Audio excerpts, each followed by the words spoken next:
کەمتر لە هەفتەیەکە دەرەنجامی کۆتایی هەڵبژاردنەکانی پاکستان ڕاگەیەنراوە و هەر یەکە لە پارتە بەشدارەکان کاندیدەکانیان بۆ چوونە نێو کێبڕکەی بەدەستهێنانی پۆستی سەرۆکوەزیران ئاشکرا کردووە. سەرۆکی بەرەی ئۆپۆزیسیۆنیش لە زیندانەوە کاندیدی خۆی دیاری کرد. هەر یەک لە کاندیدە سەربەخۆکانی نزیک لە عیمرانخانی سەرۆکوەزیرانی پێشووتری وڵاتەکە 93 کورسیان بەدەستهێناوە و بە پلەی یەکەم دێت. دوای ئەوانیش هەر یەکە لە پارتی پەیوەندی ئیسلامی بە 75 کورسی و پارتی گەل بە 54 کورسی لە ڕیزبەندی دووەم و سێمدا دێن و لایەنەکانی دیکەش توانیویانە 17 کورسی بەدەست بهێنن. لەو چوارچێوەیەدا و بۆ بەدەستهێنانی پۆستی سەرۆکوەزیرانی پاکستان و پێکهێنانی کابینەی حکوومەت هەنگاوە سیاسیەکان دەستیان پێکردووە و هەر یەکە لەو سێ پارتەی لە ڕیزبەندی یەکەمدان کاندیدی خۆیان خستۆتە ناو کێبڕکێکانەوە و هەوڵی بەدەستهێنانی دەنگی پەرلەمانی وڵاتەکە دەدەن.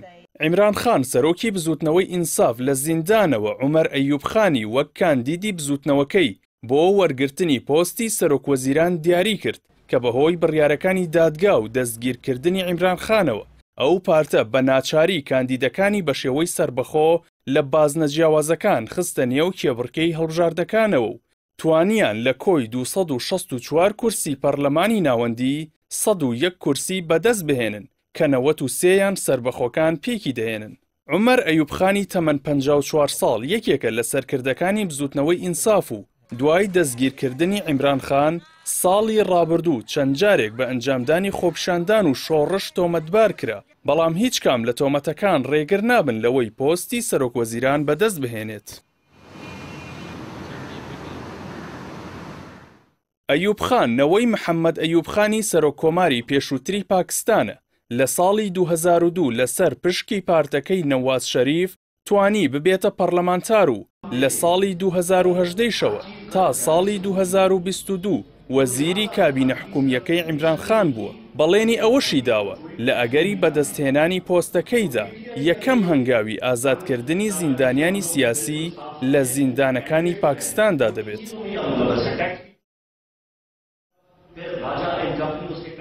بەپێی یاساکانی پاکستان کاندیدی سەرۆکوەزیران لە پەرلەمانی ناوەندیەوە کە لە ئەنجومەنەکانی نوێنەران و پیران پێک دێت دەنگی لەسەر دەدرێت و گرنگ نییە نیوە زاید یەکی دەنگەکان بباتەوە، بەڵکو و پێویستە دەنگی زیاتر لە ڕکابەرەکانی بەدەست بهێنێت. بەمەش دەتوانێت کابینەی حکوومەت بۆ ماوەی 5 ساڵ پێک بهێنێت و لە ئەگەری بەدەستهێنانی 169 دەنگی پەرلەمانی ناوەندیشدا ئەوە توانای سەرکەوتن بەسەر تەواوی ڕکابەرەکانیدا هەیە. هاوکات 30 ڕۆژ دوای هەڵبژاردن پەرلەمان و ئەنجومەنی پیران پێویستە سەرۆکێک کە موسڵمان بێت و تەمەنی لە 45 ساڵ کەمتر نەبێت هەڵبژێرن.